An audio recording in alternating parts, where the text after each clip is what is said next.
Hey everyone. So I'm super excited to finally have my first podcast, and you're listening today. I have been talking about doing a podcast for so many years, I want to say. I just have a lot of experience to share, and I feel like a lot of people love to kind of learn from me. So, this is my attempt at doing my first podcast. As you can tell, I am laying on my bed. So, this is my bedroom. I have a cool little, moon tapestry behind me. I like vibes. That's kind of, my thing is just always having a nice atmosphere, nice aesthetic. But I just kind of decided to keep it casual for this one just because it's my first time doing this, and I kind of wanted to take the pressure off of perfection. And I think that's honestly why I have taken so long to start a podcast, to do my workshops, to do educational courses, is because I have this idea of like everything has to be right before I can actually launch things. And now I'm kind of leaning into, what, I have all this information to give and I need to share it with everyone. So I'm going to do it in whatever way I can, and I'm going to just get the information out there. So for those of you that know me, you know that my name is Sara. For those that are new, have never heard of me, I own a wedding photography and cinematography company called This Modern Love.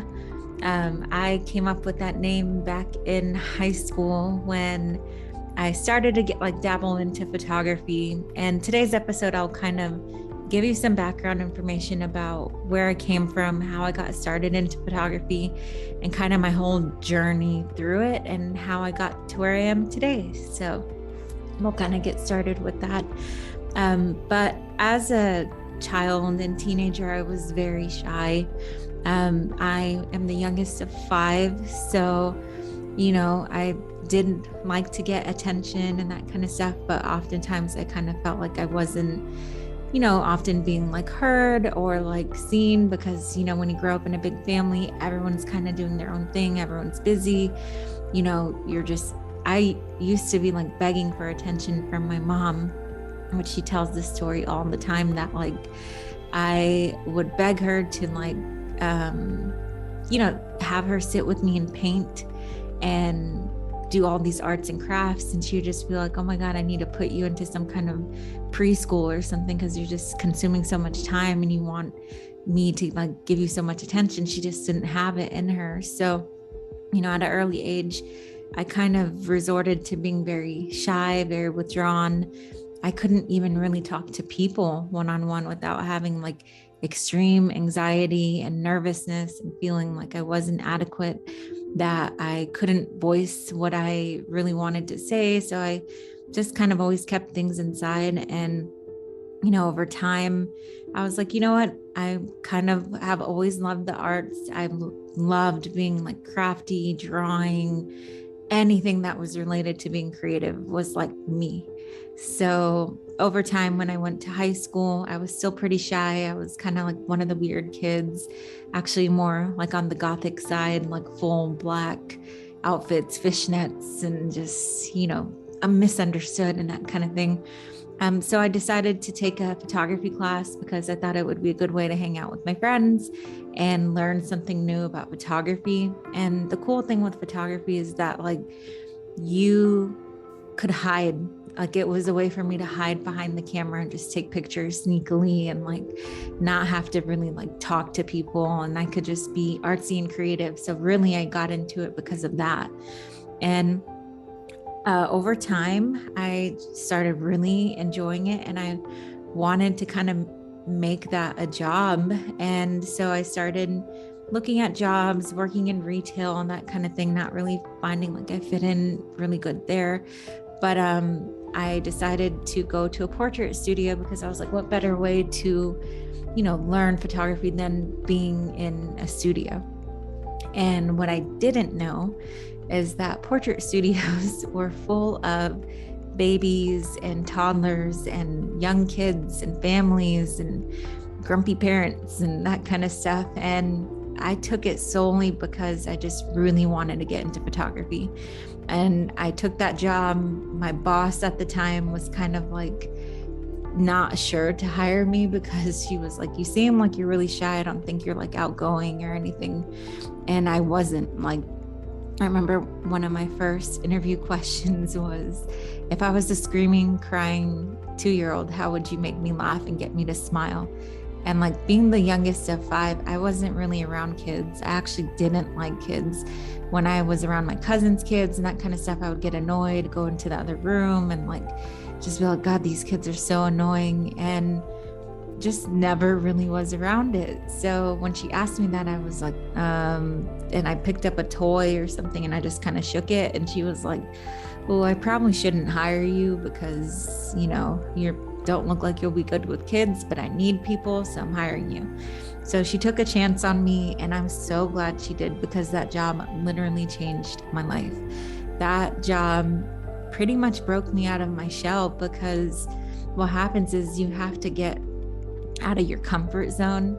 And that's really tough to do, especially at that age of like 17, 18, where you are deathly shy. When you are in high school, you're going through like not fitting in, not really having finding the right friends, or like if you like boys and stuff, they're not liking you back. And you're just dealing with this like inferiority complex.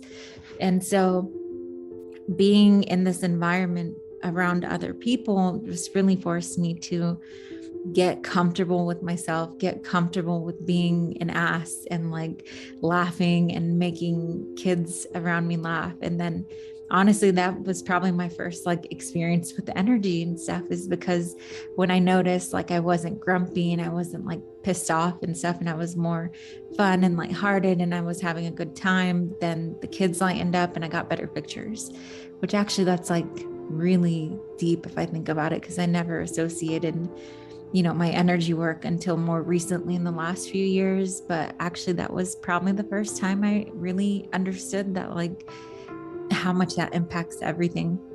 Because you would see people come in, like parents who have kids that were autistic, or like something was difficult in their family dynamic, or just you would notice tension right away with couples and with families, like something's off, and then the session would go terrible. But then you notice like really great sessions where it's like everyone's bubbly and full of love, and like those would be pretty amazing to shoot too. So I ended up doing that for a couple of years and just kind of really getting comfortable with it, working my way up to manager position. And then it was feeling really good. I got really used to it. I was great at sales, and I learned over time like how much I was so comfortable with people and how I loved and thrived off of everyone's energy. And like, actually, I thought I was an introvert for so many years, and I realized I'm way more of an extrovert. Like, I love to talk. I love to get interaction with people and just really like feed off their energy and stuff. So that job totally did transform me. That's why I do recommend, when you are like in these early ages of just kind of like figuring out what you want to do, is like, don't be afraid to get out of your comfort zone. Don't be afraid to try something different that's really gonna challenge you and make you come out of your shell, because that can actually change the whole trajectory of your life. And I'm like a case study of that, because had I not taken that job, my whole life could have been so different. I would have never even opened myself up to the point where I couldn't, be at these big events with hundreds of people that are looking to me for direction and leading a team, or just having this company that's really turned into something that's so beautiful. So I really go back in my head and I think like everything for like being able to thank the universe for being able to guide me in the directions that it did, give me the opportunities that I did. While I was at the studio, I was kind of, getting some interest into, weddings and that kind of thing, but didn't really know where to begin with it. I knew I loved photography. I knew I was good at it, but I didn't know how to get into weddings.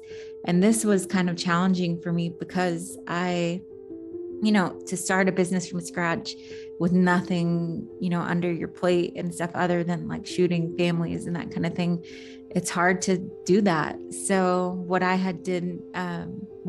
did is I took my mom and we went to like Global Mall, which is like a very famous Indian mall in Atlanta. And I was like, you know what, maybe because I'm from Pakistan, like someone from India or something like that that does wedding photography might want to hire me.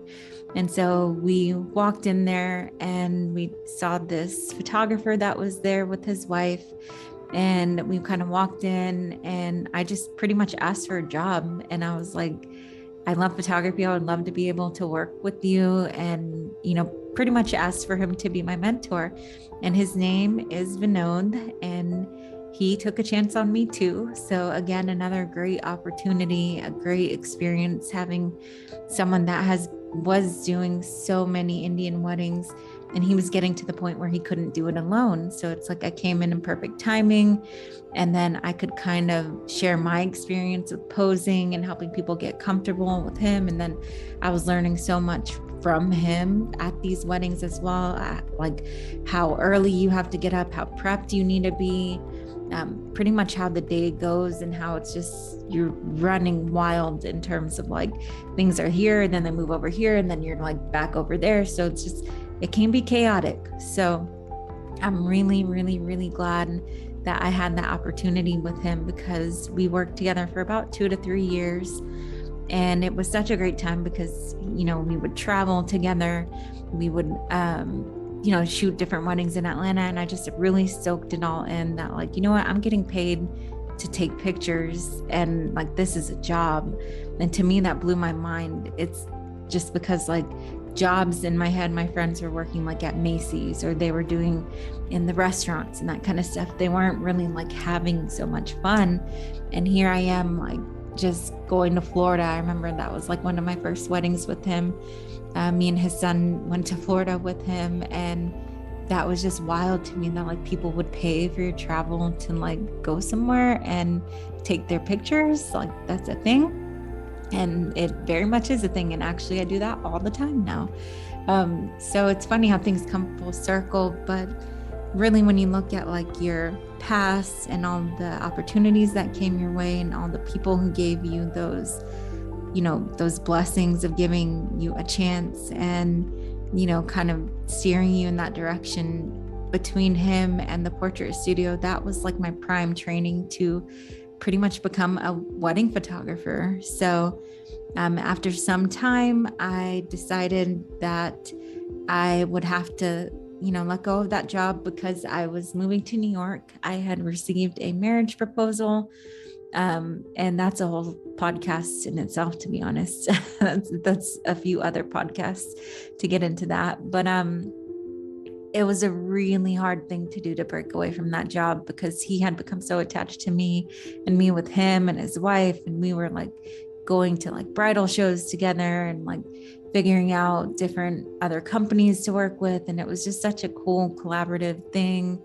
And I really loved having that kind of family environment to work in. So, as difficult of a decision as that was, I had to make that major move. And that kind of then forced me to start my own thing of like, I had come up with the name back in high school because I was just like, I don't want to have like Sara K Shake Photography or like my initials in photography. I wanted something different that stood out. And I remember sitting with my friend and we're just kind of hanging out, listening to music, and the song comes on from Block Party and it's called This Modern Love. And I was like, well, what about This Modern Love? And she was like, that's a good one. And I just stuck with it. I was like, you know what? I really liked the tone of it because my whole thing was like, in the past, and especially back then when I was growing up, most of the wedding photographers were very traditional, had like a very old school kind of style. Like even Vinod was very traditional. He had his way of doing things, but there's nothing wrong with that. That's just what they were taught and that's what was normal. So my whole take on it was like, why not be different? Why not have something that's a little more modern, more timeless, more editorial type of vibe? And that's what I kind of always stuck to, was just doing something that was not like everyone else. I always want to be different. I'm an Aquarius too, by the way. So that's something major with us, that we love to shine. We love to, like just really be different and embrace our individualistic selves. And that's what I did with this company. I really wanted to turn it into that. So going back to that, I ended up leaving the job with him, and it was really kind of bittersweet, and he felt sad. I felt sad too, but like that kind of did really force me to start working more with my own stuff, getting hired to do like small events, baby showers, all these different things. I still really didn't feel like super comfortable doing weddings, just because I was always like a second or third shooter. And then I reached out to another like national company that they outsource people to shoot weddings. So you would send your portfolio, and they loved the fact that I knew about Indian weddings because they didn't really have anyone like that. So with this company, I ended up working for them for about 5 to 6 years, and I was the second shooter. I transitioned into a lead shooter, but really with this, I became so comfortable and so like, just in my element, because I was getting paid to shoot all these weddings, and I never had to like deal with the client or like edit the photos. I could just pick the ones I wanted to edit and keep it on my website and that kind of thing. But like, it really helped me get comfortable with like guiding, posing, that kind of stuff. But one thing that I didn't lack was like any coaching. No one really told me what I was doing wrong. And for a while, it really bothered me, because I'm like, I don't know how I'm performing. I don't know if people are liking this, if they're hating their pictures. And that was at a time where I was just kind of like shooting wild, like crazy angles, thinking it looked so different, but really it just like was super distorted and messed up the whole shot and stuff. I was doing a lot of weird things. And I really, in hindsight, wish that someone would have like sat down with me and been like, hey, you maybe want to straighten your lines, because that does help everything follow a nice straight way, and you don't have like people being in the corner looking all awkward and stuff, and weird angles of the face and that type of thing. So I really just didn't get the coaching or guidance that I really felt like I needed. So again, with that, I kept working on my own brand. I kept posting, and eventually word of mouth got like my workload even more. Like people were reaching out to me. They're like, oh, you're the girl with the camera. Everyone talks about you. We need to hire you, blah, blah, blah. And I'm like, wow, this is really turning into something.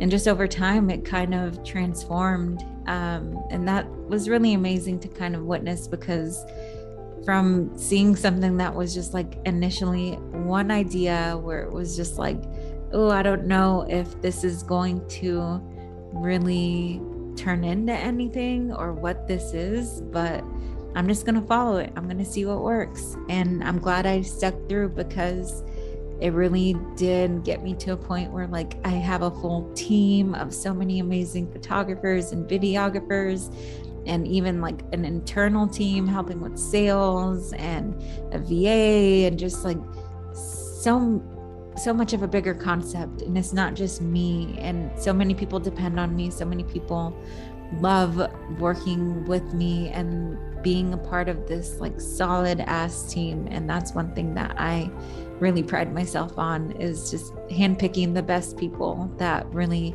are in line with my vision, and they understand what's expected of them.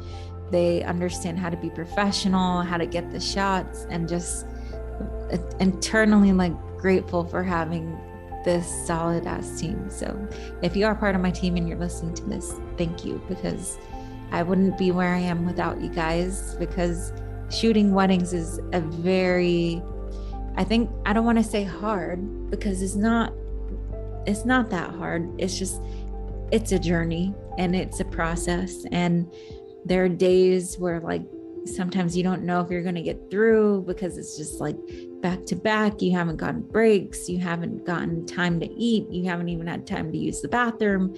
And you're just like, you know what, you're there and you're focused in that couple's world. You're there to be present for them because that's how they're going to remember it. So you can't really be present for yourself in a sense. You're like there channeling what's going on with them.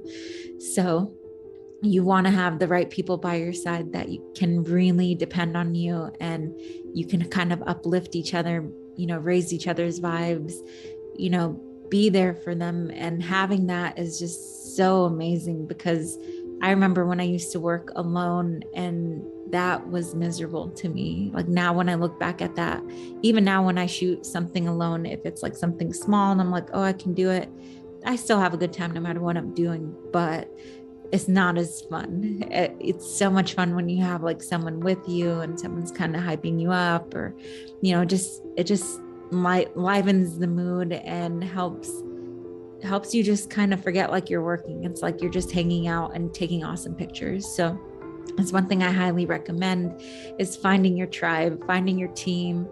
Don't feel like you have to do everything yourself, because you don't. I think a lot of us get stuck into this mentality of like, oh, you know, I can make all the money, then I don't have to pay anyone. I can just, like, say you're charging $3,500 for a wedding. I'm going to keep that $3,500 and I'm going to work my ass off, instead of like, you know, paying another shooter like $500. You still make $3,000, but also you've helped someone by making them $500, but also like, think how your workload lightens up, how you don't have to worry about getting everything, or you can miss certain shots because they got your back. So that's one thing it took me many years to understand, is like hiring people is an investment, because it's like you don't want to be doing things alone in life. I'm sorry. There's certain things, maybe certain jobs you can do alone, but for me personally, thriving off of people's energy and just being able to like really embrace being who I am and loving what I'm doing. I love working with people. I love that one-on-one interaction. I love just social interaction, all that good stuff. So it's definitely, you know, good to work with an awesome team. Man, the sun is really coming out now, which I think is a good sign, because it's been super ugly and gloomy today, but low-key I loved it. So I think that's gonna wrap up today's episode. I don't want to talk forever, and I think that was a good start, and hopefully I'll be on soon and keep this like a regular thing. Thanks for tuning in, guys.